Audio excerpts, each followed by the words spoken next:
प्यारे दोस्तों, आज हम 1857 की क्रांति पर चर्चा करेंगे, जिससे सभी परीक्षाओं में ज़रूर प्रश्न पूछे जाते हैं, चाहे वह टीजीटी हो, पीजीटी हो, SSC, TET, super TET, GD, UPP, SI इत्यादि परीक्षाओं के लिए यह बहुत ही महत्वपूर्ण विषय है, जो एक कहानी के माध्यम से हम आपके सामने पेश करेंगे।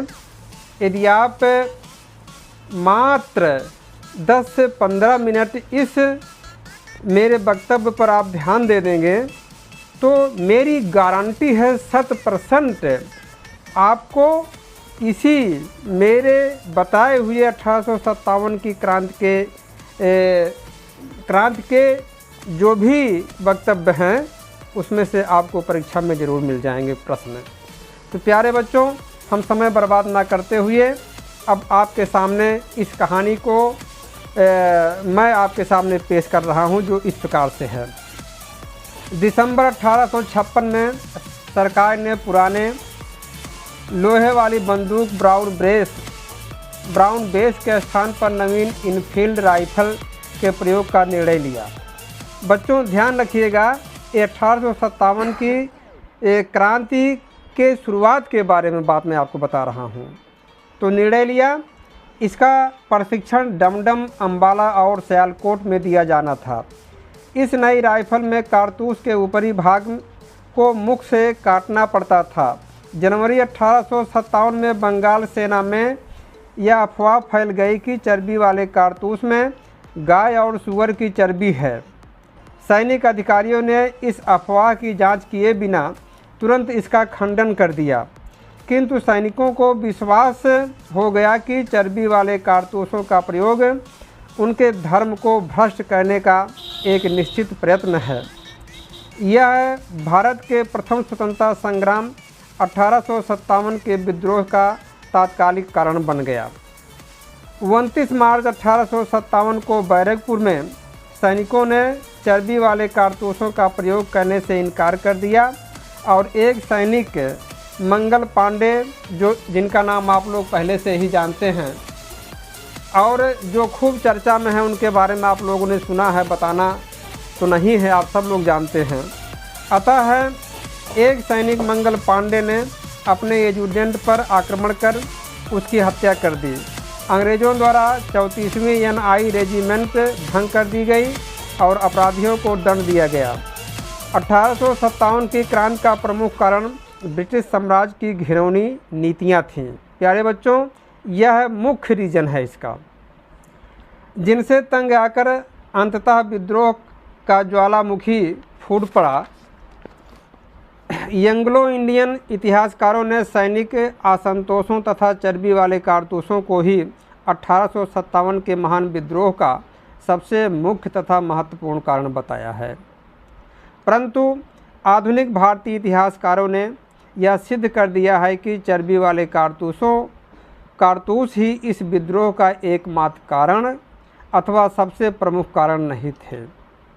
चर्बी वाले कारतूस और सैनिकों का विद्रोह तो केवल एक चिंगारी की तरह ही थी, जिसने उन समस्त विस्फोटक पदार्थों में जो राजनीतिक, सामाजिक, धार्मिक और आर्थिक कारणों से एकत्रित हुए थे, आग लगा दी गई और जिसने दावानल का रूप धारण कर लिया।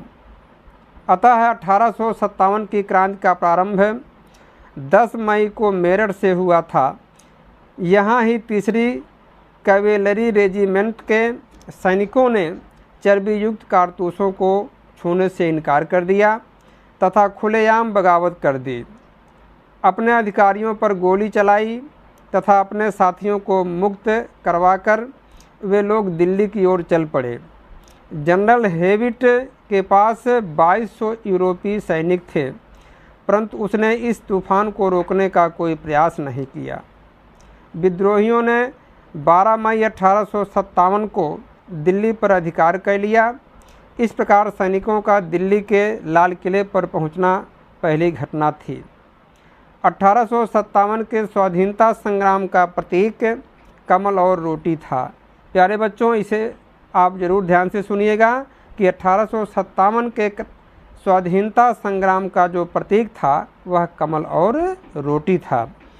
बरेली में रुहेलखंड के भूतपूर्व शासक के उत्तराधिकारी खान बहादुर ने 1857 के विद्रोह की रहनुमाई की। मुग़ल सम्राट बहादुर शाह द्वितीय ने उन्हें वायसराय के पद पर नियुक्त किया था। रानी लक्ष्मीबाई, जिनका मूल नाम मणिकर्णिका था। दोस्तों, रानी लक्ष्मीबाई के बारे में आप ज़रूर ध्यान दीजिए कि रानी लक्ष्मीबाई का नाम पूछा जाता है, उनका मूल नाम क्या है। उनका नाम था कि मणिकर्णिका। का जन्म 19 नवंबर 1835 को गोलधर में हुआ था, जो वर्तमान में वाराणसी में है। उनके पिता मोरोपंत झांसी के महाराजा गंगाधर राव के दरबार में गए। उस समय लक्ष्मीबाई की उम्र 13 वर्ष थी। 14 वर्ष की उम्र में उनका विवाह झांसी के महाराजा गंगाधर राव के साथ हुआ। इनकी मृत्यु ग्वालियर में हुई थी। ग्वालियर में ही महारानी लक्ष्मीबाई की समाधि स्थित है। रानी लक्ष्मीबाई झांसी के अंतिम मराठा राजा गंगाधर राव की विधवा थीं। जब किसी उत्तराधिकारी के अभाव में राजा गंगाधर राव की मृत्यु हो गई तो डलहौजी ने व्यापगत सिद्धांत के अंतर्गत 1853 में झांसी का ब्रिटिश साम्राज्य में विलय कर लिया। झांसी में जून 1857 में रानी लक्ष्मीबाई के नेतृत्व में विद्रोह का श्री गणेश हुआ। अंग्रेज जनरल ह्यूरोज से लड़ते हुए 17 जून 1858 को वे वीरगति को प्राप्त हुईं। रानी की मृत्यु पर ह्यूरोज ने कहा था कि भारतीय विद्रोहियों में यहाँ सोई हुई औरत अकेली मर्द है। अब हम चलते हैं लखनऊ की तरफ। लखनऊ यानी अवध में विद्रोह का प्रारंभ 30 मई 1857 में हुआ। विद्रोह का नेतृत्व बेगम हजरत महल ने किया।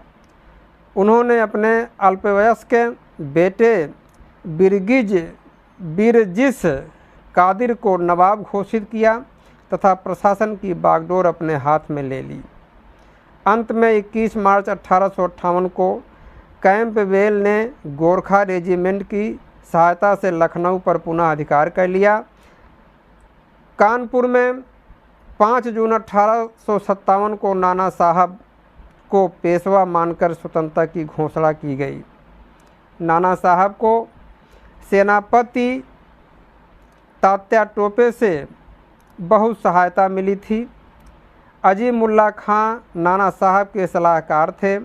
इन्होंने नाना साहब के सचिव के रूप में भी कार्य किया था। इन्हें क्रांति दूत के नाम से भी जाना जाता है। तात्या टोपे को रामचंद्र पांडुरंग के नाम से भी जाना जाता है। दोस्तों, इस बात पर ध्यान दीजिएगा, कभी कभी परीक्षा में पूछ लिया जाता है कि तात्या टोपे का अन्य नाम क्या था, तो आप जानिए इनका अन्य नाम रामचंद्र पांडुरंग था। वे 1857 के भारतीय विद्रोह के प्रमुख नेता थे। इनका जन्म महाराष्ट्र में एओला गांव में हुआ था।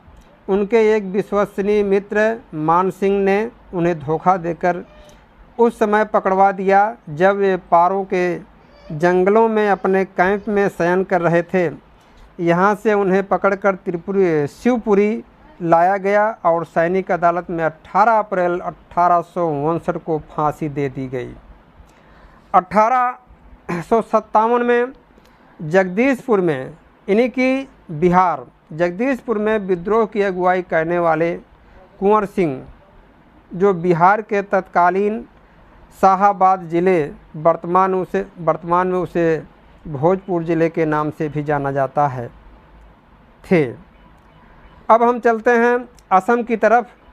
असम में 1857 की क्रांति के समय यहाँ के दीवान मणिराम दत्त ने वहाँ के अंतिम राजा के पौत्र कदम्पेश्वर सिंह को राजा घोषित करके विद्रोह की शुरुआत की, परंतु शीघ्र ही विद्रोह का दमन करके मणिराम को फांसी दे दी गई। अउवा के ठाकुर कुशल सिंह ने 1857 की क्रांति में अंग्रेज़ों और जोधपुर की संयुक्त सेना को पराजित कर दिया। मौलवी अहमदुल्लाह शाह ने फैजाबाद में, जिन्हें आप अवध के नाम से जानते हैं, इन्हीं की फैजाबाद में 1857 के विद्रोह को अपना नेतृत्व प्रदान किया। ये अंग्रेज़ों के सबसे कट्टर दुश्मन थे। वह मूलतः तमिलनाडु में आरकाट में रहने वाले थे, पर वह फैजाबाद में आकर बस गए थे। उन्होंने भारत के विभिन्न धर्मानुयायियों का आह्वान करते हुए कहा कि सारे लोग काफिर अंग्रेज़ों के विरुद्ध खड़े हो जाओ और उन्हें भारत से बाहर खदेड़ दो। इनके बारे में अंग्रेज़ों ने कहा था, वह अदम्य साहस के गुणों से परिपूर्ण और दृढ़ संकल्प वाले व्यक्ति तथा विद्रोहियों में सर्वोत्तम सैनिक है। इनकी गिरफ्तारी के लिए ब्रिटिश सरकार ने 50,000 रुपये का इनाम भी रखा था और 1857 के विद्रोह को मिर्ज़ा गालिब ने स्वयं अपनी आँखों से देखा था। इनका जन्म 27 दिसंबर 1797 को आगरा में हुआ था और इनकी मृत्यु 15 फरवरी 1869 को दिल्ली में हो गई थी। 1857 के स्वतंत्रता संघर्ष में ग्वालियर के सिंधिया ने अंग्रेज़ों की सर्वाधिक सहायता की। यूरोपीय इतिहासकारों ने ग्वालियर के मंत्री सर दिनकर राव और हैदराबाद के मंत्री सालार जंग की राजभक्ति की बहुत सराहना की है। अब आप देखें, ग्वालियर के सिंधिया, इंदौर के होलकर, हैदराबाद के निजाम, जोधपुर के राजा, भोपाल के नवाब, पटियाला, नाभा और जींद के सिख शासक एवं पंजाब के दूसरे सिख सरदार, कश्मीर के महाराज तथा दूसरे अन्य सरदारों और बड़े जमींदारों ने विद्रोह को कुचलने में अंग्रेज़ों की सक्रिय सहायता की थी। प्यारे दोस्तों, दुख यहीं पर होता है कि भारतीय होते हुए भी भारत की मिट्टी में जन्म लेने वाले लोग ही हमारे देश के साथ कुछ ना कुछ गद्दारी किए थे, जिनका नाम हम अभी आपके सामने हमने रखा। एक बार आप इसको फिर सुन लीजिए कि अंग्रेज़ों से जो ज़मींदार मिले हुए थे उनकी सहायता कर रहे थे कि अंग्रेज़ को किसी प्रकार की क्षति ना पहुँचे, भारत भले बर्बाद हो जाए। उनका नाम एक बार आप फिर सुन लीजिए, जो इस प्रकार से है।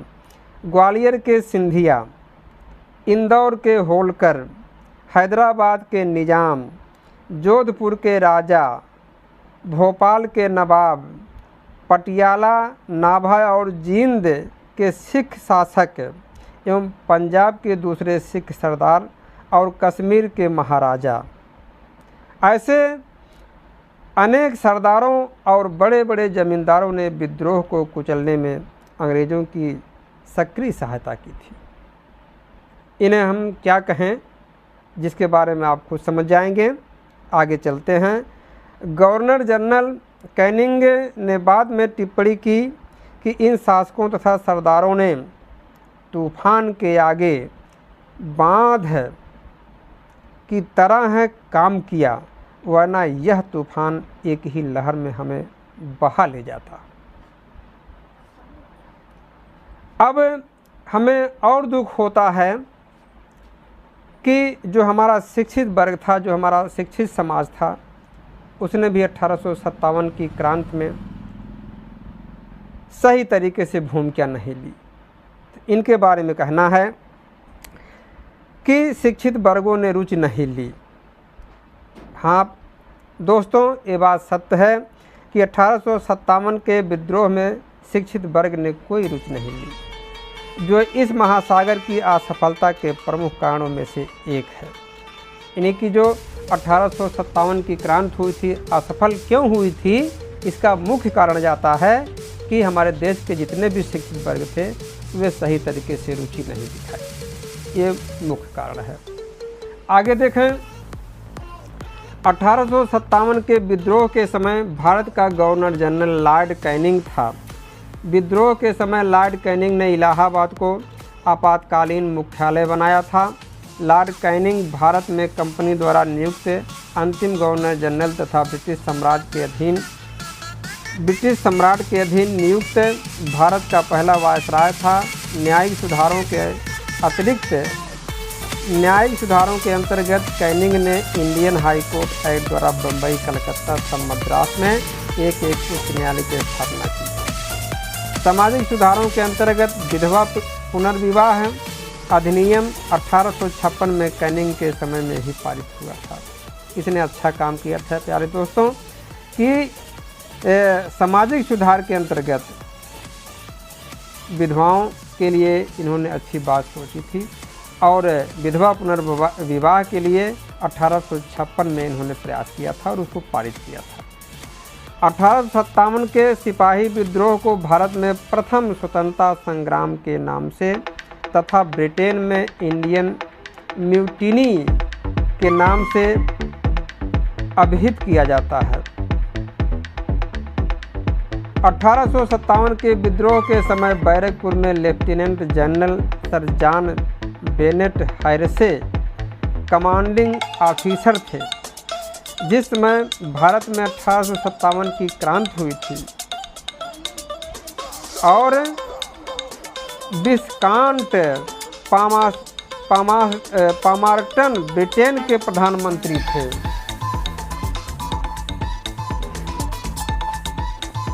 इनका कार्यकाल 1855 से 1858 ईस्वी तथा 1859 से 1865 ईस्वी तक था।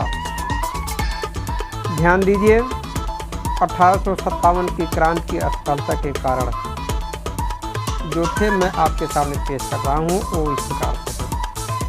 1857 के विद्रोह की असफलता का मुख्य कारण किसी समान योजना एवं केंद्रीय संगठन की कमी था।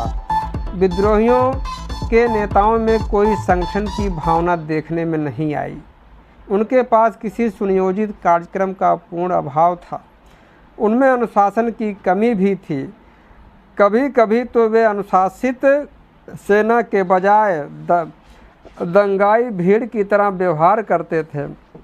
उनके पास एक भविष्योन्मुख कार्यक्रम, सुसंगत विचारधारा, राजनीतिक परिप्रेक्ष्य या भावी समाज और अर्थव्यवस्था के प्रति एक स्पष्ट दृष्टिकोण का अभाव था। प्यारे बच्चों और दोस्तों, अब हम कुछ मुख्य बिंदु और हैं जो आपके सामने पेश कर रहे हैं। 14 सितंबर 1857 को अंग्रेज़ों द्वारा दिल्ली पर अधिकार करने के क्रम में जनरल जॉन निकलसन घायल हुआ और 23 सितंबर 1857 को उसकी मृत्यु हुई थी।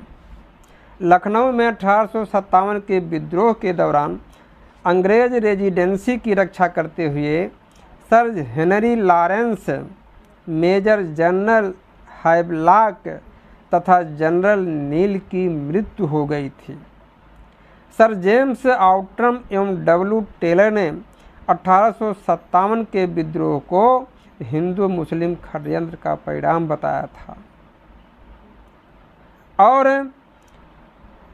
बी.डी. सावरकर ने अपनी पुस्तक, जो इतिहासकार हैं, बी.डी. सावरकर ने अपनी पुस्तक the Indian war of independence 1857 में इस विद्रोह को सुनियोजित स्वतंत्रता संग्राम की संज्ञा दी थी।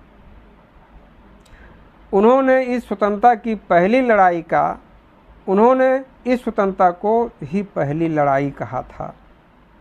1857 के भारतीय स्वाधीनता आंदोलन के सरकारी इतिहासकार सुरेंद्रनाथ सेन, जिन्हें हम यशयन सेन भी कहते हैं, जिनकी पुस्तक 1857 अर्थात 1857 जो 1957 में प्रकाशित हुई थी, में उन्होंने इस बात को कहा। और सर सैयद अहमद खान द्वारा लिखित पुस्तक असबाब ए बगावत ए हिंद 1859 में प्रकाशित हुई थी, जिसमें 1857 के विद्रोह के कारणों की चर्चा की गई थी। भारत सरकार द्वारा R.C. मजूमदार को 1857 के विद्रोह का इतिहास लिखने के लिए नियुक्त किया गया था, परंतु सरकारी समिति से अनबन होने के कारण उन्होंने यह कार्य करने से इनकार कर दिया था। अब हम चलते हैं 1857 के जो महत्वपूर्ण परिणाम हुए उसकी तरफ। तो 1857 के विद्रोह का सबसे महत्वपूर्ण परिणाम महारानी विक्टोरिया की उद्घोषणा थी। यह उद्घोषणा 1 नवंबर 1858 को इलाहाबाद में हुए दरबार में लॉर्ड कैनिंग द्वारा उद्घोषित की गई थी। इसमें भारत में कंपनी के शासन को समाप्त कर भारत का शासन सीधे क्राउन के अधीन कर दिया गया। इस उद्घोषणा में भारत में ब्रिटिश साम्राज्य के विस्तार पर रोक, लोगों के धार्मिक मामलों में हस्तक्षेप न करना, एक समान कानूनी सुरक्षा सबको उपलब्ध कराना आदि शामिल थे। भारतीय रजवाड़ों के प्रति विजय और विलय की नीति का परित्याग कर दिया गया और सरकार ने राजाओं को गोद लेने की अनुमति प्रदान की। तथापि अन्य आश्वासन ब्रिटिश शासन द्वारा पूरे नहीं किए जा सके। अब हम चलते हैं, माने ये सब तो ये विशेष कारण थे महत्वपूर्ण परिणाम के रूप में। अब हम जब दमन कर दिया गया 1857 का विद्रोह, उसके बारे में बात करते हैं। 1857 के विद्रोह के दमन के बाद ब्रिटिश सरकार ने भारतीय फौज के नवगठन के लिए जुलाई 1858 में मेजर जनरल जोनाथन पील की अध्यक्षता में एक रॉयल कमीशन, जिसको पील आयोग भी कहा जाता है, एक रॉयल कमीशन का गठन किया, जिसने सेना के रेजिमेंटों को जाति, समुदाय और धर्म के आधार पर विभाजित किया। यूरोपीय सैनिकों की संख्या जो 1857 से पहले 45,000 थी, अब वह 65,000 कर दी गई, तथा भारतीय सैनिकों की संख्या जो 2,38,000 थी, उसे घटाकर 1,40,000 कर दी गई।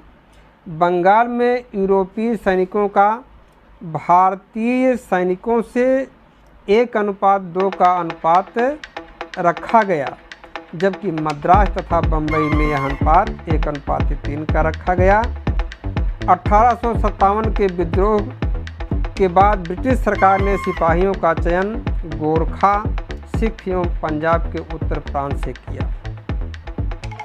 प्यारे दोस्तों, जितना हमने आपके सामने मैटर रखा है, यदि आप इसको 2 बार, 3 बार, 4 बार अध्ययन कर लेते हैं तो आने वाले किसी भी परीक्षा में आपको कोई दिक्कत नहीं होगी और इससे ज़्यादा किसी भी परीक्षा में प्रश्न पूछे नहीं जा सकते हैं, ये मेरी गारंटी है।